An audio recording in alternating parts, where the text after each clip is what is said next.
Apple company के founder Steve jobs, जो कि एक सक्सेसफुल बिजनेसमैन रह चुके हैं, क्या ऐसा हो सकता है कि जो बातें स्टीव जॉब्स ने अपने जीवन के 50 सालों में सीखी हों, वो आप सिर्फ 15 मिनट में सीख पाओ?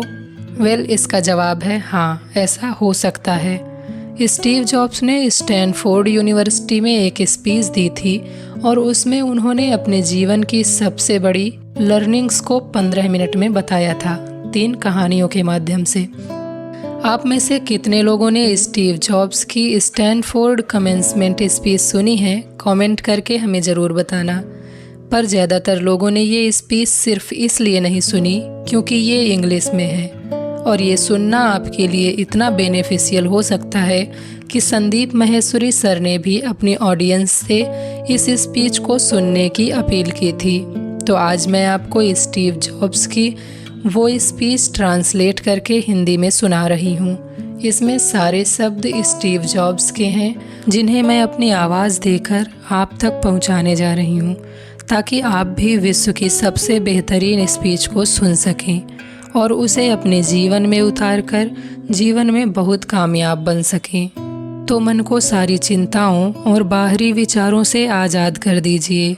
आज आप वो सुनने जा रहे हैं जिसे सुनने के बाद आपके जीवन की सारी चिंताएं खत्म हो जाएंगी और आप समझ पाएंगे कि आपको अपने जीवन में कोई भी फैसला कैसे लेना चाहिए।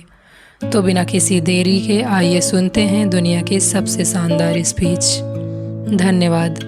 आज विश्व के सबसे बेहतरीन विश्वविद्यालयों में से एक के दीक्षांत समारोह में आप सभी के साथ होना मेरे लिए सम्मान की बात है। मैं आपको सच बताना चाहता हूँ, मैं कभी किसी कॉलेज से पास नहीं हुआ। आज पहली बार मैं किसी कॉलेज के दीक्षांत समारोह के इतने नज़दीक तक पहुँचा हूँ। आज मैं आप सभी को अपने जीवन की 3 कहानियाँ सुनाऊँगा, सिर्फ 3। पहली कहानी है डॉट्स कनेक्ट करने के विषय में, यानी हमारे जीवन में जो भी छोटी बड़ी घटनाएं घटती हैं, उन सब का आपस में गहरा कनेक्शन होता है, पर इस कनेक्शन को हम इन घटनाओं के घट जाने के बाद ही जोड़ पाते हैं। आइए मेरे जीवन के डॉट्स को जोड़कर समझाता हूँ। रेड कॉलेज में एडमिशन लेने के बाद मैंने 6 महीने के अंदर ही पढ़ाई छोड़ दी थी, लेकिन मैं उसके 18 महीने बाद तक वहाँ किसी न किसी तरह से आता जाता रहता। तो सवाल यहाँ पर यह है कि फिर मैंने कॉलेज क्यों छोड़ा? इसकी शुरुआत मेरे जन्म से पहले की है। मुझे जन्म देने वाली माता एक यंग अविवाहित ग्रेजुएट स्टूडेंट थी और वह चाहती थी कि मुझे कोई गोद ले ले, लेकिन इसी के साथ वो ये भी चाहती थी कि मुझे जो भी गोद ले वो कॉलेज ग्रेजुएट ज़रूर रहे। और इस तरह पहले से सब कुछ सेट था।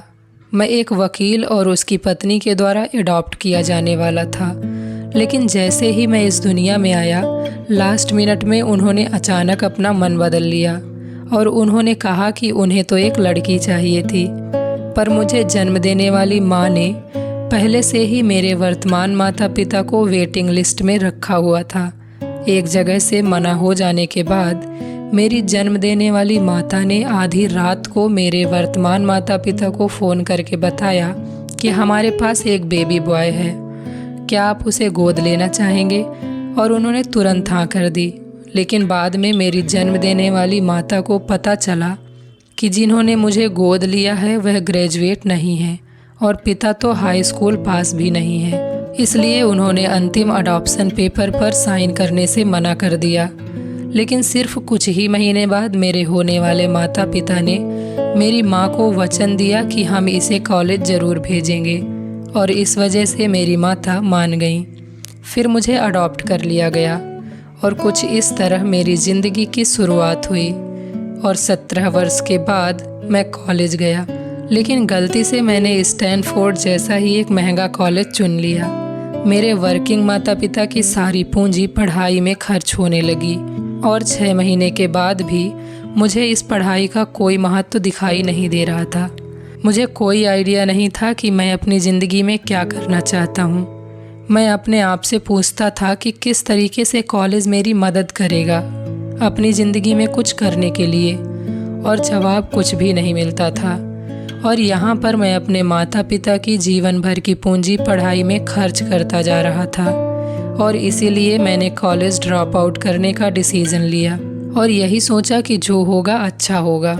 उस समय मुझे यह चीज़ बहुत ही डरावनी लगी, लेकिन आज जब पीछे मुड़कर देखता हूँ तो मुझे लगता है कि यह मेरी ज़िंदगी का बेस्ट डिसीज़न था। वह कैसे, मैं आपको अभी बताता हूँ। जैसे मैंने कॉलेज ड्रॉप आउट किया तो मैंने उन क्लासेस को करना छोड़ दिया था जिनमें मेरा इंटरेस्ट नहीं था और मैं केवल उन्हीं क्लासेस को करता था जिसमें मेरा इंटरेस्ट था। और ये सब कुछ करना कोई इतना आसान भी नहीं था क्योंकि मेरे पास रहने के लिए कोई कमरा नहीं था, इसलिए मैं अपने दोस्तों के कमरों में ज़मीन पर सोता था। मैं कोक की बोतलों को लौटाकर उनसे मिलने वाले पैसों से खाना खाता था। मैं हर संडे 7 मील पैदल चलकर हरे कृष्णा मंदिर जाता था, जिससे मैं हफ्ते में कम से कम एक बार पेट भरकर खाना खा सकूं, और यह मुझे बहुत ही अच्छा लगता था। अब मैं आपको बताता हूं कि क्यों कॉलेज ड्रॉप आउट करना मेरी ज़िंदगी का सबसे बेस्ट डिसीज़न था। उस समय रीड कॉलेज देश की सबसे अच्छी जगह थी जहां कैलीग्राफी सिखाई जाती थी। पूरे कॉलेज परिसर में हर एक पोस्टर हर एक लेवल पर बहुत ही खूबसूरती से हाथों से कैलीग्राफ किया जाता था। और क्योंकि मैं कॉलेज छोड़ चुका था इसलिए मुझे सामान्य क्लासेस करने की कोई आवश्यकता नहीं थी, तो मैंने निर्णय लिया कि मैं कैलीग्राफी की क्लासेस करूँगा और इसे अच्छी तरीके से सीखूँगा। और मैंने कैलीग्राफी को बहुत ही अच्छे तरीके से सीखा और किसी अच्छी टाइपोग्राफी को क्या अच्छा बनाती है यह भी मैंने सीखा। यह सब कुछ बहुत खूबसूरत था, ऐतिहासिक था और इतना आर्टिस्टिक था कि इसे साइंस के द्वारा कैप्चर नहीं किया जा सकता था, और यह मुझे बहुत ही आकर्षक लगता था। उस समय मेरे दिमाग में कोई ऐसा ख्याल नहीं था कि मैं इन चीज़ों का प्रयोग कभी अपने जीवन में करूँगा। लेकिन जब 10 साल बाद हम अपना पहला मैकिंटोश कंप्यूटर बना रहे थे तब मैंने इसे मैक में डिज़ाइन कर दिया, और ये बहुत ही खूबसूरत टाइपोग्राफी वाला विश्व का पहला कंप्यूटर बन गया। अगर मैंने कॉलेज में केवल कैलीग्राफी भर में प्रवेश नहीं लिया होता तो मैक में कभी भी मल्टीपल टाइप फेसेज या प्रोपोर्शनली स्पेस्ड फॉन्ट्स नहीं होते। और क्योंकि विंडोज़ ने मैक की कॉपी की है तो अगर मैं कॉलेज नहीं छोड़ता तो दुनिया के किसी भी पर्सनल कंप्यूटर में यह सब नहीं हो पाता। अवश्य ही जब मैं कॉलेज में था तो भविष्य को देखकर इन डॉट्स को कनेक्ट करना असंभव था, लेकिन आज जब 10 साल बाद मैं बीते समय को देखता हूँ तो मुझे सब कुछ क्लियर नज़र आता है। आप केवल पीछे देखकर ही डॉट्स को कनेक्ट कर सकते हैं, इसलिए आपको विश्वास करना होगा कि जो भी हो रहा है वह आगे चलकर किसी न किसी तरह से आपके फ्यूचर से कनेक्ट हो जाएगा। आपको किसी न किसी में तो विश्वास करना ही होगा, अपने गट्स में, अपने भाग्य पर, अपने जीवन पर या फिर अपने कर्मों पर। किसी न किसी चीज़ में तो विश्वास करना ही होगा, क्योंकि इस बात में विश्वास रखना कि आगे चलकर डॉट्स कनेक्ट होंगे, यह आपको अपने दिल की आवाज़ सुनने की हिम्मत देगा। और उस समय भी जब आप बिल्कुल अलग रास्ते पर चल रहे होंगे और यही बात आपको बाकी लोगों से अलग बनाएगी। तो मेरी पहली कहानी की सबसे बड़ी सीख यही है कि जो हो रहा है वो अच्छे के लिए हो रहा है, और आप अभी जो भी कर रहे हैं वह आगे चलकर आपके किसी न किसी काम जरूर आएगा। बस आप अपने पर विश्वास रखिए और जो कर रहे हैं वो करते जाइए। मेरी दूसरी कहानी लव और लॉस के विषय में है। वोज, जिससे मैं प्यार करता था, उसने और मैंने मिलकर अपने पिता के गैराज से एप्पल की शुरुआत की थी। तब मैं 20 साल का था और हमने बहुत मेहनत की और 10 साल में एप्पल कंपनी 2 लोगों से बढ़कर $2 बिलियन और 4000 लोगों की कंपनी बन गई। हमने अभी 1 साल पहले ही मैकिंटोश को रिलीज़ किया था और अब तक मैं 30 साल का हो गया था और मेरी ही कंपनी ने मुझे कंपनी से निकाल दिया। आप सब लोग सोच रहे होंगे कि आखिर अपनी ही बनाई हुई कंपनी से मुझे कैसे निकाल दिया। जैसे जैसे एप्पल ग्रो करने लगी, हमने एक बुद्धिमान आदमी को हायर किया जिसे मैंने सोचा कि वो मेरे साथ मिलकर कंपनी को आगे बढ़ाएगा। पहले 1 साल सब कुछ ठीक चल रहा था, लेकिन फिर उसके बाद कंपनी के फ्यूचर विजन को लेकर हम दोनों में विवाद होने लगे और बात बोर्ड ऑफ डायरेक्टर्स तक पहुंच गई और उन लोगों ने उसका साथ दिया और इस तरीके से 30 वर्ष की आयु में मुझे अपनी ही कंपनी से निकाल दिया गया। जो मेरी पूरी अडल्ट लाइफ का फोकस था वह ख़त्म हो चुका था और यह पूरी तरह से मुझे बर्बाद करने वाला था। और कुछ महीनों मुझे कुछ भी समझ में नहीं आया कि मैं क्या करूं। मैं एक बहुत बड़ा पब्लिक फेलियर था और एक बार तो मैंने वैली छोड़कर जाने का भी सोचा, लेकिन धीरे धीरे मुझे एहसास हुआ कि मैं जो काम करता हूँ मैं उसके लिए अभी भी पैशनेट हूँ। अब तक जो कुछ भी हुआ उसकी वजह से मेरे पैशन में थोड़ी भी कमी नहीं आई। मैं अब भी अपने काम से प्यार करता था और इसीलिए मैंने एक बार फिर से शुरुआत करने की सोची। मैं उस वक्त यह नहीं देख पाया था, लेकिन अब मुझे लगता है कि एप्पल से निकाले जाने से अच्छा मेरे साथ और कुछ भी नहीं हो सकता था। सफल होने का बोझ अब बिगनर होने के हल्केपन में बदल चुका था और इसी आज़ादी की वजह से मैं अपने जीवन के सबसे क्रिएटिव फेज़ में चला गया। अगले 5 सालों में मैंने एक कंपनी नेक्स्ट और दूसरी कंपनी पिक्सर शुरू कर दी और इसी दौरान मैं एक बहुत ही अद्भुत महिला से मिला जो आगे चलकर मेरी पत्नी बनी। पिक्सर ने विश्व की पहली computer animated movie toy story बनाई और आज के समय में यह दुनिया का सबसे सफल एनिमेशन स्टूडियो है। और एप्पल ने एक अप्रत्याशित कदम उठाते हुए नेक्स्ट को खरीद लिया और मैं फिर से एप्पल में चला गया। आज एप्पल नेक्स्ट द्वारा विकसित की गई टेक्नोलॉजी का उपयोग करती है। तो यहाँ पर मैं पूरे विश्वास के साथ में ये कह सकता हूँ कि अगर मुझे एप्पल से नहीं निकाला गया होता तो यह सब कुछ मेरे साथ नहीं होता। यह एक कड़वी दवा थी, लेकिन मेरे विचार में एक मरीज को इसकी ज़रूरत थी।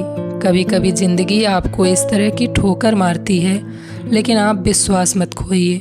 मैं विश्वास के साथ कह सकता हूँ, मैं सिर्फ इसलिए आगे बढ़ता गया क्योंकि मैं अपने काम से प्यार करता था। जितना अपने प्यार को जानना ज़रूरी है, उतना ही ज़रूरी है अपने काम को खोजना जिसे आप सच में एंजॉय करते हो, क्योंकि आपका काम आपकी ज़िंदगी का एक बहुत बड़ा हिस्सा होता है। और वास्तविक रूप से संतुष्ट होने का सिर्फ एक यही तरीका है कि आप वो करें जिसे आप एक बड़ा काम समझते हैं, और बड़ा काम करने का सिर्फ एक ही तरीका है कि आप वो करें जो आप करना पसंद करते हैं। और अगर अभी तक आपको वह काम नहीं मिला तो रुकिए मत, उसे खोजते रहिए। जैसा कि दिल से जुड़ी हर एक चीज़ में होता है, वो जब आपको मिलेगी तब आपको पता चल जाएगा। और जैसा कि किसी अच्छे रिलेशनशिप में होता है, वह समय के साथ और भी अच्छी होती जाएगी। इसलिए इसे खोजते रहिए, रुकिए मत। मेरी तीसरी कहानी है मृत्यु के बारे में। जब मैं 17 साल का था तो मैंने एक कोट पढ़ा था, यदि आप हर दिन ऐसे जियोगे जैसे आपकी ज़िंदगी का आखिरी दिन है तो एक दिन आप सही साबित हो जाएंगे। और इसने मेरे दिमाग पर एक बहुत ही बड़ी छाप छोड़ दी। और तब से पिछले 33 सालों से मैं हर दिन उठकर अपने आप को शीशे में देखता हूँ और खुद से एक सवाल करता हूँ कि अगर आज मेरी ज़िंदगी का आखिरी दिन होता तो क्या मैं यही करता जो मैं करने जा रहा हूँ। और अगर इसका जवाब ना होता है तो मैं समझ जाता हूँ कि कुछ ना कुछ बदलने की ज़रूरत है। इस बात को याद रखना कि एक दिन मरना है किसी भी चीज़ को खोने के डर को दूर करने का सबसे अच्छा तरीका है। आप पहले से ही नंगे हैं, ऐसा कोई भी कारण नहीं है कि आप अपने दिल की ना सुने। करीब 1 साल पहले मुझे पता चला कि मुझे कैंसर है। सुबह 7:30 बजे मेरा स्कैन हुआ और उसमें साफ दिखाई दे रहा था कि मेरे पैनक्रियाज में ट्यूमर है।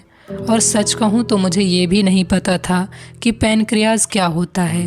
बस मुझे ये पता था कि मुझे एक ऐसा कैंसर है जिसका उपचार करना संभव नहीं है और अब मेरे पास केवल 3 से 6 महीने ही बचे हैं। डॉक्टरों ने सलाह दी कि मैं घर जाऊं और सभी चीज़ों की व्यवस्था कर लूं।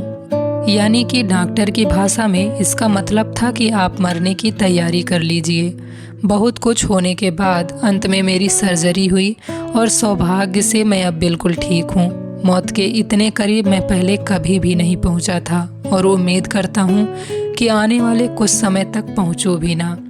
और यह सब देखने के बाद मैं पूरे विश्वास के साथ ये कह सकता हूँ कि मृत्यु एक उपयोगी लेकिन विशुद्ध रूप से बौद्धिक संकल्पना है।